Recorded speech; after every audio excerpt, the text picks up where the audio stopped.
সোনাইয়ের আশীর্বাদের দিন আমি সকালবেলা যেভাবে রেডি হয়েছিলাম সেই লুকটাই চলো আজ শেয়ার করি।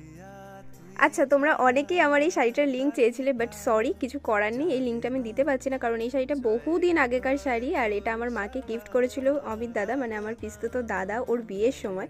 তো সেই শাড়িটাই আমি আজকে পেয়ার আপ করে পরেছি। আচ্ছা, এই ব্লাউজটা আমি নিয়েছিলাম মিশো থেকে। আমার না ছোটোবেলা থেকেই মায়ের শাড়ি পরতে ভীষণ ভালো লাগে, বাট আজকে না আমি সোনাইকে ভীষণ মিস করছিলাম এই জায়গাটা রেডি হওয়ার সময়। তারপরে দেখলাম ও ভিডিও কল করেছে, ও নিজেও হাফ রেডি হয়ে গেছিলো, ওর একটু বাকি ছিল আর কি।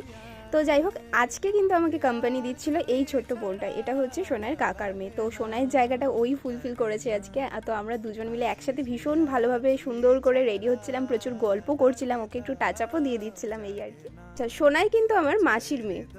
দেখো, রেডি হতে হতে মাসির সাথেও বকবক করতে শুরু করছিলাম, কী বকবক করছিলাম নিজেও জানি না। তো যাই হোক, ফুল রেডি হয়ে গেছি, এইটা হচ্ছে আমার ফুল লুক।